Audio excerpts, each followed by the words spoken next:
Vamos a continuar con la segunda parte de este análisis anatómico que estamos haciendo con Luis, que es quiropráctico y kinesiólogo. Si se perdieron el primer capítulo, hagan clic aquí, les vamos a dejar el link, y pueden ver el análisis de bíceps. Así que hoy día veremos el análisis de deltoides. Vamos por ello. Are you listening? Damn.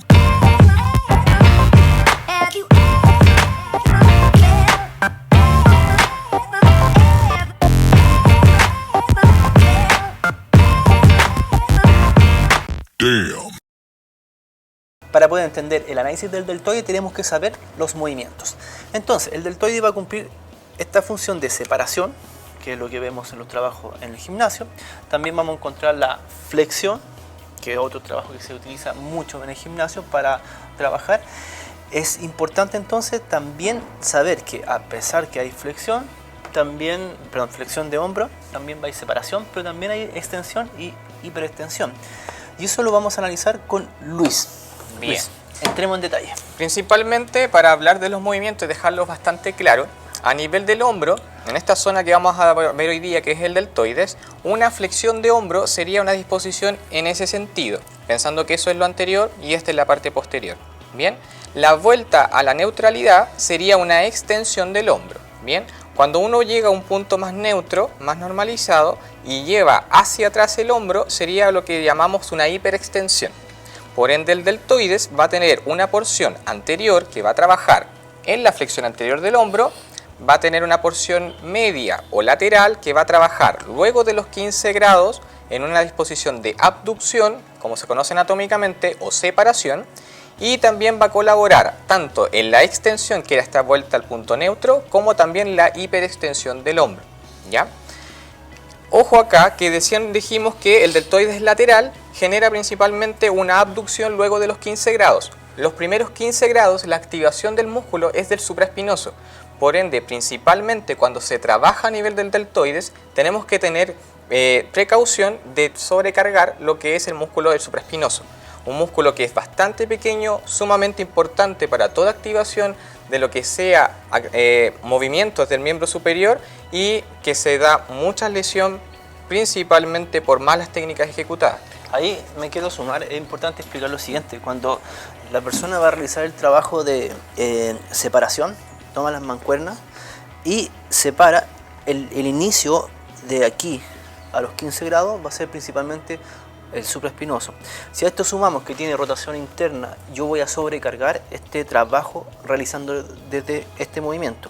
Por eso es que es importante hacerlo desde acá, con estos 15 grados, y de ahí salir a hacer el movimiento y volver, llegando a los 90 grados y no sobrepasar los 90 grados, pensando justamente lo que decía Luis, que él estaría pasando en esta zona.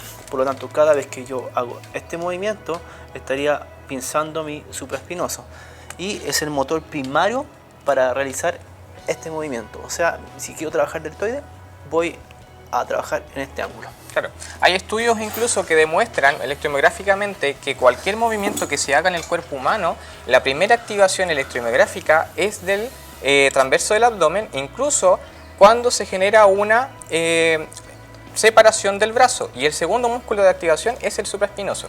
Entonces, cuando vemos principalmente en el gimnasio que están sobreentrenando el deltoide, lo más común de ver es una lesión a nivel del supraespinoso, dolor principalmente en esa posición, y obviamente discapacidad, y que termina en este síndrome maldito que tienen los deportistas del manguito rotador, y que nos llega mucha gente a la consulta también. Bien, ahora vamos a continuar netamente hablando de los músculos con este modelo más tridimensional. Bien, el deltoides se distribuye en tres porciones. La porción anterior, que va a tener en mayor cantidad el movimiento de la flexión anterior del hombro. La parte lateral o media va a tener la función primordialmente de la separación o abducción de los primeros, después de los 15 grados de separación. Y la porción posterior del deltoides es mucho más ancha para colaborar también con la función del tríceps en una extensión del hombro o una hiperextensión si es necesaria. ¿Ya? Siempre el deltoides trabaja en todas las porciones, siendo que cada porción va a tener un mayor grado de participación según el movimiento que yo necesite. Bien. Tal como decía Arturo, el deltoides tiene bastante relación con el músculo supraespinoso, que está en esta disposición, ¿ya? Y que puede estar obviamente generando algún tipo de pinzamiento y alguna lesión muy compleja si es que se eleva más allá de los 90 grados con carga sobre todo y más bien en repeticiones. Que lo estaríamos viendo acá. Claro, que si los vemos en Aquí. ese modelo. Que sería hacer esto. Lo que están observando ahí. Claro, lo que están observando ahí principalmente, aquí es el tendón del supraespinoso. Entonces, bíceps. claro, y aquí es la cabeza larga del bíceps. Si pensamos que el deltoide llega hasta esta zona, el deltoide va a generar una abducción. Así.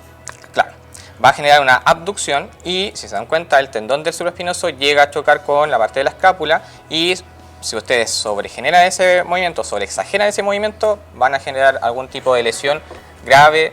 Y muchas veces, lamentablemente, como un músculo tan pequeñito y tan complejo, muchas veces a veces cuesta recuperarlo y cuesta poder solucionar el problema del supraespinoso. Claro, porque está inserto en esa zona y que requiere una articulación que tiene mucho movimiento, entonces Sí. es bastante compleja. También dijiste algo importante, que el deltoides trabaja en colaboración con el tríceps. Eso es Claro. importante que lo expliques. Si bien vamos a hablar de tríceps probablemente en otra ocasión, el tríceps es un músculo que también lleva una función de extensión de hombro.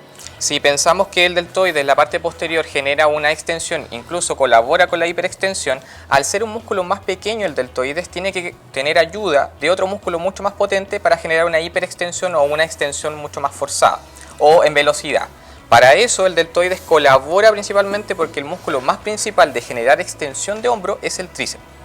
Esto así, que sería trabajar principalmente este movimiento, solo es bastante difícil. Uno de los mejores ejercicios es hacer el face pull, que lo habíamos visto en un capítulo, que eso me ayuda mucho a trabajar esta porción con la rotación externa. Claro. Ahora, si tú también nombraste un músculo bastante importante y que tenemos que hacer hincapié, que es el romboide. En ese mismo ejercicio que tú estabas mostrando, la mayor problemática que existe en personas que entrenan o sobreentrenan muchas veces ese tipo de movimiento o de ejercicio, no están al tanto de alguna disfunción escapular que puedan tener. Cualquier disfunción escapular, cualquier mal movimiento o tener una disposición anatómica compleja o no normalizada de lo que se ve de la escápula puede alterar la mecánica normal de cualquier músculo. En este caso estamos hablando del hombro y de la relación con los romboides. Los romboides son músculos bien cuadraditos, tal vez reciben ese nombre, y van en esta disposición, uniendo principalmente el borde medial de la escápula, ¿ya?, hacia la columna en la zona más media. Bien, principalmente la zona interescapular. Muchas veces me llegan personas con dolores interescapulares, ¿ya?, y muchas veces se ven afectados la función de los romboides. Los romboides son músculos que principalmente no tienden a contracturarse ante la disfunción, tienden a inhibirse. Por ende es más fácil encontrar personas con lesión a nivel del hombro con inhibición de los romboides, en donde la escápula se va hacia lateral, principalmente traccionadas por un pectoral, principalmente, muchas veces con un deltoides que genera esta disfunción. El romboides, para poder activarlo, tiene que ser un movimiento mayormente controlado, independiente de las cargas y las repeticiones, pero tiene que ser un movimiento bastante controlado, ya que no es un músculo que genere movimientos de velocidad, sino que es de más de control. Bien, netamente por la función principal que tiene el romboide, que es medializar, o como decimos comúnmente, juntar esta escápula más a lo que es la zona media. Mencionaste algo importante, dijiste que el romboide se inhibe. ¿Eso solamente sucede cuando hay un desbalance muscular? Ya, puede haber un desbalance muscular que te pueda llevar a una inhibición o una sobreactivación de un músculo. Perdona, me quiero sumar. Si yo tengo mi pectoral acortado, llevé en rotación interna mi hombro o voy a llevar el hombro hacia anterior, esto va a generar que mi escápula vaya en esa posición, esto tense mi romboide y eso inhibe o hiperactive mi romboide. Ya, muy buena pregunta. Cuando tú tienes un pectoral bastante más activado, el pectoral no solamente tiene inserción a nivel del húmero, tiene inserción también en el proceso acromial, que es una parte bastante anterior de la escápula. Bien, eso va a hacer que la escápula, más que irse hacia lateral, se va a ir un poquito lateral, pero va a tener este movimiento hacia anterior, ¿ya? Haciendo que se separe obviamente la escápula, aumentando quizás o favoreciendo la cifosis. Y tal como dijiste tú muy bien, el romboides va a tener esta posición más elongada, ¿cierto? Y va a estar en desventaja mecánica para generar una contracción y poder llevar netamente la borde medial de la escápula hacia la zona media. El romboides tiene una respuesta más de inhibición, por ende deja que esta escápula se escape y solamente controla de que no se vaya completamente. Netamente funciona como un elástico que está ya en su punto más... O sea, sería como la amnesia glútea y como la amnesia... Como la amnesia glútea, como la amnesia del subescapular que comúnmente ocurre. Perfecto, entonces ahí tendríamos que hacer trabajos para volver a activar mi La zona de romboide. Y relajar, cuando obviamente. Relajar. Sí, porque eso es un grave error comúnmente que pasa muchas veces en la preparación física de muchos deportistas o de gente que entrena comúnmente.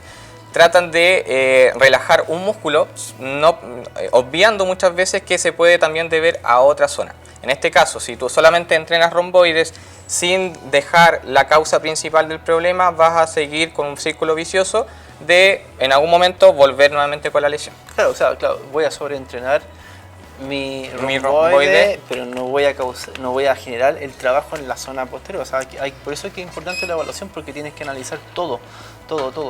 Una disquinesia también me va a generar una alteración de uno de los dos lados. La disquinesia principalmente hay varios tipos, ¿ya? Dentro de los tipos de disquinesia puede haber una disquinesia que se vaya la escápula más hacia lateral, otra que vaya más hacia su superior, y ahí va a depender obviamente de los músculos involucrados qué tipo de disquinesia puedes tener. Por lo tanto, si ya estoy tirando para adelante, voy a sumar más tensión también en los rotadores. Sí. Y el que va a sufrir principalmente va a ser siempre... Sí, y volvemos a hablar de otro síndrome, que es el síndrome del manguito rotador, porque si se va la escápula hacia anterior, traccionada por este proceso acromial, va a generar menos espacio para el supraespinoso. Entonces, vayamos sumando. Una disfunción del romboide va a generar que la escápula se vaya hacia adelante, pectoral súper acortado, todos los movimientos van a hacer una rotación interna, te queda menos espacio para generar una abducción del hombro y el deltoides va a estar más limitado.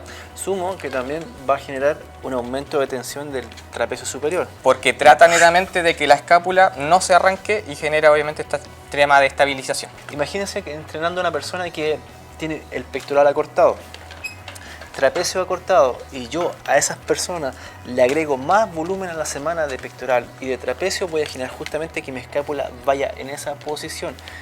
Va a generar tensión acá y va a empezar a acusar de molestias en el supraespinoso.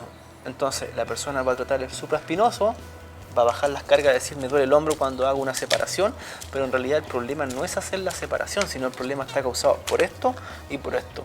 Incluso bajando el volumen semanal de estos dos músculos y haciendo ejercicios que, entre comillas, llamamos correctivos, podríamos mejorar esto y evitar el dolor de esto de acá. Entonces, normalmente cuando hay un dolor hay que saber de dónde está y qué es lo que lo está provocando. Por eso es que es tan importante evaluar anatómicamente a la persona antes de prescribir ejercicios. Sí, yo creo que una de las importancias, y enganchándome en tus palabras, de que se hagan estos tipos de información a nivel de video.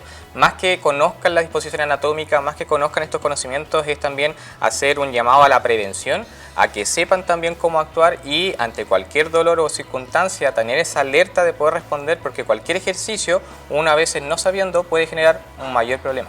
Claro, vuelvo al mismo caso. Si la persona quiere seguir entrenando pectorales, yo sé que tengo que compensar. Y si bien ya trabaja 2 veces a la semana pectorales para aumentar su volumen de pectoral, tengo que tener la movilidad acá. O sea, puedo tener un gran volumen, pero tener la movilidad y el rango de recorrido correcto para evitar lesiones en otra zona. Nos fuimos del deltoide, pero es que al final es un conjunto de cosas. A nivel del hombro siempre se le llama anatómicamente un complejo articular, por ende no puedes hablar netamente aislado de un músculo sin tener que relacionarlo con otro principalmente, que puede ser un antagonista, un sinergista o netamente un músculo que ayuda a la función completamente. En resumen, deltoides, después de los 15 grados, hace el movimiento siempre llegar a los 90 grados para evitar pinzar. ¿Qué más vimos? También vimos que trabaja un poco en la hiperextensión y que se suma al trabajo principalmente del tríceps. Para la parte posterior del deltoide siempre va a ser recomendado el face pull. Puedes trabajar frontal, puedes trabajar con separación, puedes trabajar acá, pero siempre mantenerte los grados seguros, que son los 90 grados.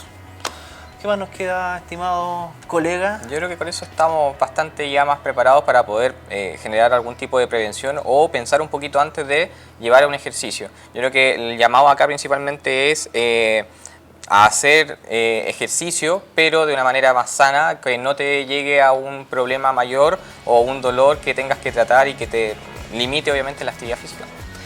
Bueno amigos, este ha sido el capítulo de deltoides, espero que les haya servido. Si les gustó, Dale like, si crees que a alguien le puede servir este video, hay que compartirlo exacto, y nos estamos viendo, en el próximo capítulo. nos vemos, chao.